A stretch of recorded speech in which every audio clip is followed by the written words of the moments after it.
क्या चल रहा है आपके प्रदेश में? बार बार गृह मंत्री आ रहे हैं जुलाई में, अगस्त में, और वो भी 3 डे ट्रिप्स। मुझे दिमाग में नहीं आ रहा कौन से ऐसे प्रदेश में चुनाव से पहले 15-20 दिन, जुलाई में 3 दिन, अगस्त में 3 दिन। क्या हो रहा है? इतना इंपॉर्टेंट क्यों हो गया है ईस्ट? ये यही दर्शाता है कि ये स्टेट कितना संवेदनशील है। और जो बात मैंने कई बार कही है कि ये एक जियो स्ट्रेटेजिकली बहुत ही इंपॉर्टेंट क्षेत्र है और उसमें ये स्टेट बहुत अहम है। वेस्ट बंगाल जो था, पश्चिम बंगाल, ये लॉन्च पैड था जमाते इस्लामी का, जहां से ये पाकिस्तान के बिहाफ पे, अपने बिहाफ पे घुसपैठिए घुसाते थे। सिर्फ इकोनॉमिक घुसपैठिए नहीं थे, उनमें से वो जिहादी भी आते थे। ठीक है, पाकिस्तान के बैट टीम के लोग भी आए और दूसरे लोग जिनको प्रशिक्षण देके दूसरे तरफ से इस तरफ लाके फिर घुसाया गया। ये सारी चीजें चल रही थी। अब वो जो है लॉन्च पैड जो है वो बिगड़ गया इनका। लेकिन उसके बावजूद ये देखिए, हाल ही में पश्चिम बंगाल में एक स्लीपर सेल पकड़ा गया, जैश ए मोहम्मद का स्लीपर सेल, जिसमें अगर आप नाम देखें तो हिंदू नाम नजर आएंगे आपको, आदित्य सिंह, अर्पिता सरकार, लेकिन वो हिंदू नाम से हैं, धर्म से नहीं। और ये लोग एक्चुअली फुली ट्रेन्ड प्रशिक्षित स्लीपर सेल था ये एक, और उसका जो कमान संभाला था वो एक व्यक्ति था। मैं थोड़ा सा ये बता देता हूँ, फिर बताता हूँ आपको। एक नई स्ट्रैटेजी उभर के आ रही है, सिर्फ इस प्रदेश, इस क्षेत्र में नहीं, पूरे भारतवर्ष में। उसी के लिए मैं ये बता रहा हूँ। तो उसका जो कमान था, उसका था एक व्यक्ति, उसका नाम है हमीम मंडल। हमीम एक जमाने में हिंदू होता था, अब मंडल नाम से आप समझ ही गए होंगे। उसके बाद वो कन्वर्ट हुआ, उसके बाद वो कहीं करके ये पाकिस्तान ऑक्युपाइड JNK पहुंच गया। वहां पे एक व्यक्ति था, उसका नाम है सज्जाद बट। सज्जाद बट जो है, he was involve in the Pulwama attack. He was one of the 4 people involve in masterminding and logistics का जो किया था, वो उसमें था। ये उसका चेला है, डायरेक्ट चेला।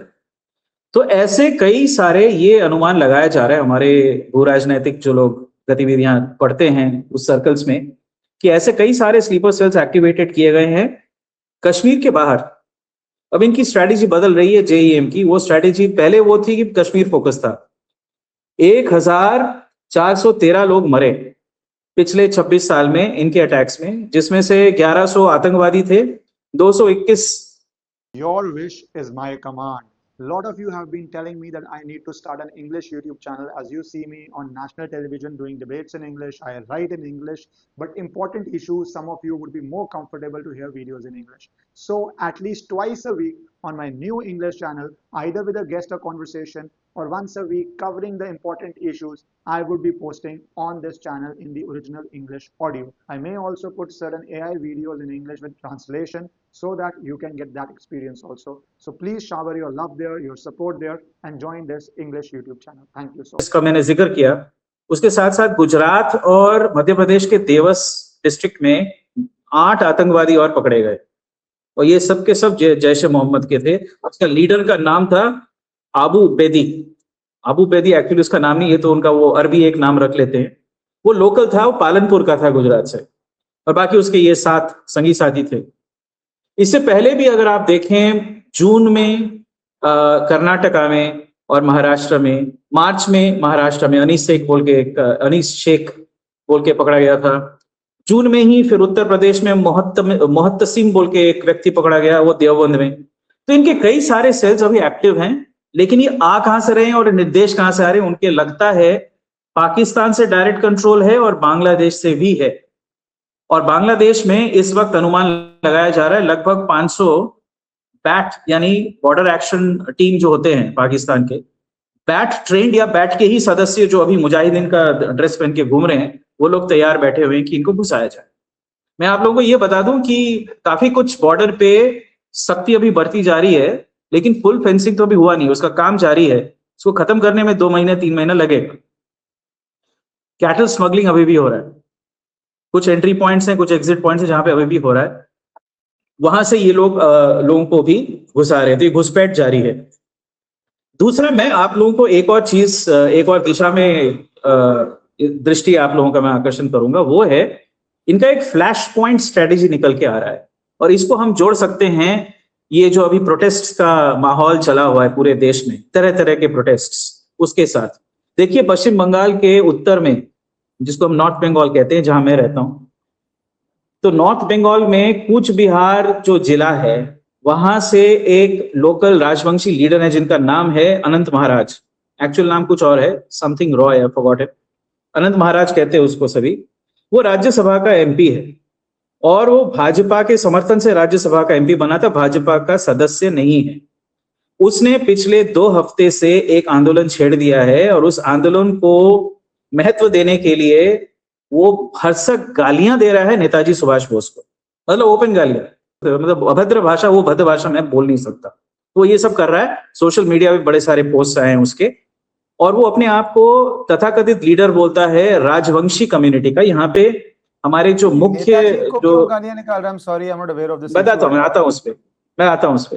वो राजवंशी कम्युनिटी में अपने आप को सबसे बड़ा लीडर बताता है, नॉर्थ बंगाल के राजवंशी आपको पश्चिम बंगाल, असम, त्रिपुरा, ये मुख्यतः इन राज्यों में मिलेंगे। ये जो कम्युनिटी है, उनके सबसे फेमस, आप लोगों को सबको पता होगा, एस.डी. बर्मन, आर.डी. बर्मन, जो त्रिपुरा राजघराने से आते थे, वो भी राजवंशी थे। बंगाली, मतलब बंगाली भाषा बोलते हैं ये लोग, लेकिन इट्स अ ट्राइबल ग्रुप। तो राजवंशी जो लोग होते हैं, it's typically a peasant community, बहुत लैंड, जमीन वगैरह होता है, ये ओल्ड पेजेंट कम्युनिटी है। अब जो फॉरवर्ड ब्लॉक एक दल था, जो अभी भी है, वो एक लेफ्टिस्ट संगठन था, उसका एक सदस्य है। फॉरवर्ड ब्लॉक का निर्माण किया था नेताजी सुभाष बोस ने, लेकिन वो 42 में चले गए, पहले जर्मनी गए, फिर जापान के, बाकी आप लोगों को इतिहास पता ही होगा, मैं उसमें नहीं जा रहा हूं। लेकिन फॉरवर्ड ब्लॉक का नेतृत्व जो है, पहले उनके जो भाई थे, यानी उनके दादा जो थे, उन्होंने किया, बाकी उसके बाद चित्त बसु बोल के एक व्यक्ति थे, उन्होंने किया।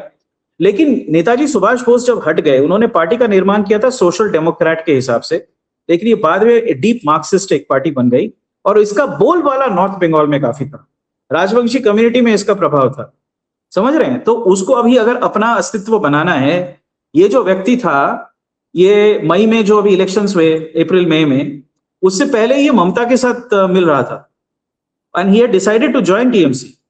लेकिन ये पूरा सब कुछ अस्त व्यस्त हो गया और ये अपना रेलेवेंस खोने लगा। तो इसने ये पद्धति चुनी कि मैं फॉरवर्ड ब्लॉक और उसके जो प्रतिष्ठाता थे, यानी नेताजी बोस, उनको गाली दूंगा, और जो बंगाली कम्युनिटी के लोग नॉर्थ बंगाल में रहते हैं, ठीक है, आप उनको सवर्ण कहिए, कुछ भी कहिए, जैसे मैं भी हूं, तो उनको भी मैं गालियां दूंगा और बोलूंगा ये सारे वो नेताजी के फॉलोअर्स हैं, ठीक है। तो ये एक फ्लैश पॉइंट मनगढ़ंत बनाया जा रहा है।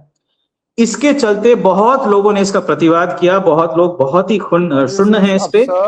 Netaji is all India, all world respected figure. अंग्रेजों को उस जमाने में मिलिट्री डिफीट्स देने वाले व्यक्ति, उनके बारे में ऐसा बोल रहा है, पर क्या ऐसा बोला जा रहा है। लेकिन इसमें मैं भाजपा को पूरी तरह से वो नहीं कर सकता, क्योंकि श्रमिक भट्टाचार्य जो स्टेट यूनिट के हेड हैं, उन्होंने भी फॉरवर्ड ब्लॉक पे कई तंज कसे। तो एक तरह से लोगों को लगा, अच्छा ये भाजपा द्वारा सपोर्टेड एमपी है जो राज्यसभा में गया भारत भाजपा के सपोर्ट से, दूसरी तरफ जो स्टेट यूनिट के हेड है श्रमिक भट्टाचार्य, वो भी फॉरवर्ड ब्लॉक पे आक्रमण कर रहे हैं, तो कहीं पे भाजपा ही नेताजी पे आक्रमण कर रही है। तो ये एक ऐसा एक बनाया जा रहा था और इसको काफी हवा मिली सोशल मीडिया और मीडिया पे।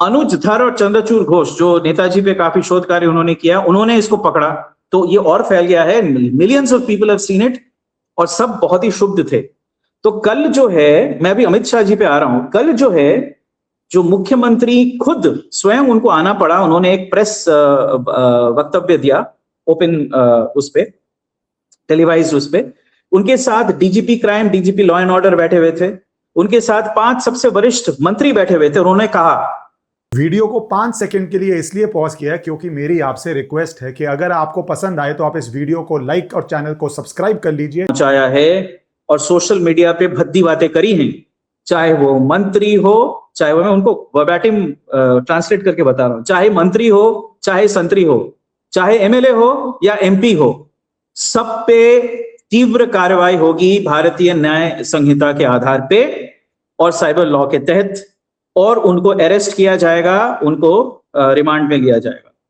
तो ये एक डायरेक्ट चैलेंज, और उन्होंने भाजपा के साथ इसका पूरा संपर्क विच्छिन्न कर दिया। जो एम्बिग्विटी श्रमिक भट्टाचार्य के बयानों से आया था, वो भी समाप्त हो गया।